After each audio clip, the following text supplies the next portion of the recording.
Hi everyone, this is Nurse Ryan, and today we're going into practice quiz number 3 for your nursing licensing exams. I'll walk you through the answers and rationales for each question.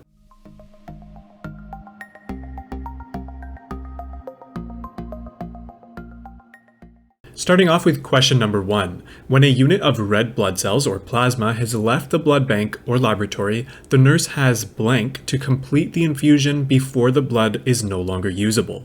And for each question, I'll leave a bit of a break where you can pause and think about the answer. So the answer here is C, 4 hours. If the blood has not finished infusing within 4 hours from leaving the blood bank, it is no longer usable. If blood does not remain at the correct temperature, there is an increased risk for infection and ineffective oxygen carrying ability. Question number 2. A diabetic patient is at risk for diverticular bleeds and has received an order for a CT scan with iodine contrast dye. Which of the following medications should cause the nurse to immediately notify the physician prior to the upcoming CT scan? The answer here is D, metformin. Metformin is contraindicated with iodine contrast dye and should therefore be held for approximately 48 hours before and after the administration of the dye. This is due to the potential kidney damage and increased risk for lactic acidosis when taken together.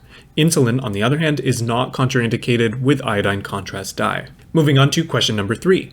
A patient has been prescribed Aripiprazole 15 mg IM once daily for 1 week. You have 9.75 mg per 1.3 milliliters available. How many milliliters will the patient receive in 1 day? And round to the nearest tenth.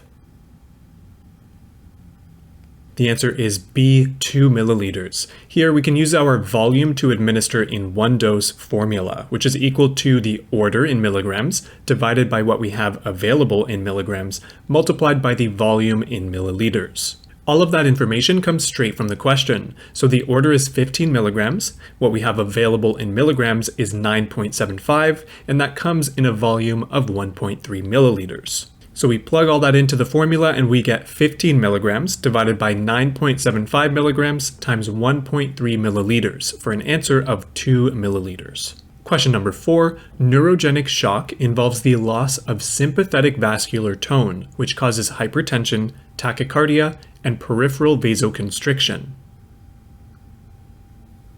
This one is B, false. It's actually the opposite symptoms that occur. The sympathetic nervous system, or the fight or flight nervous system, is responsible for increasing blood pressure, increasing heart rate, and aiding in vasoconstriction. However, with neurogenic shock, there is damage to the sympathetic nervous system, so we start to see the opposite effects, like decreased blood pressure, decreased heart rate, and vasodilation. Question number 5. Your patient has an order for 1,250 milliliters of IV D5W to infuse over 12 hours.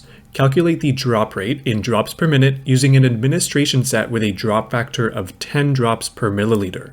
Round to the nearest 1.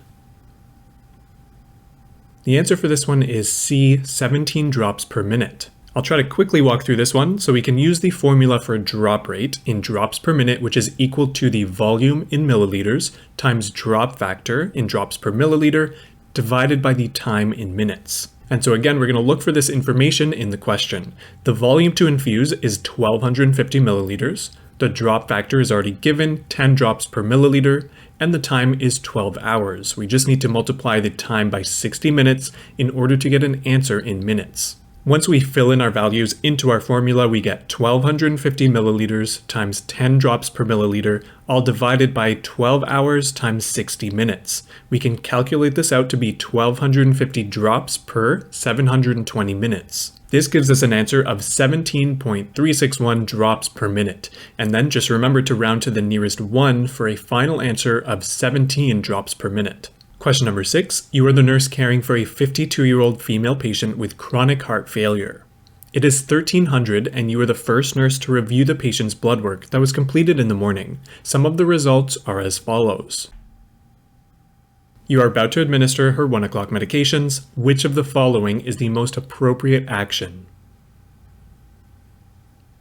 The answer here is B. Hold the patient's spironolactone and notify the physician. The normal range for potassium is 3.5 to 5. The patient is experiencing hyperkalemia at 5.8, which can cause severe cardiac complications if it goes unchecked, and the physician should be made aware immediately.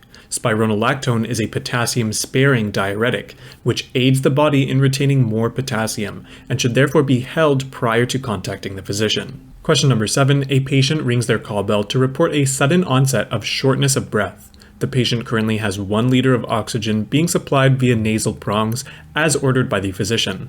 After sitting the patient up and getting the patient to perform deep breathing and coughing, the patient remains short of breath. You check the patient's chart and see 4 PRN medications ordered.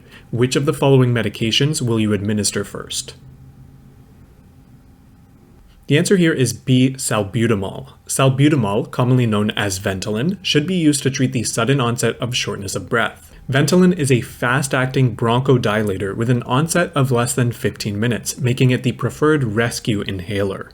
And for the last question of this quiz, number 8. A patient has been transferred from long-term care to the hospital during a suspected heart attack.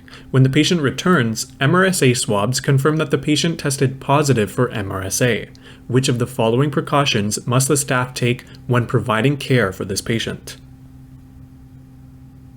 The answer here is A. Contact. MRSA is transmitted through contact, therefore a gown and gloves are expected to be worn when care is being given to an MRSA-positive patient. And that's it for our 3rd licensing exam quiz.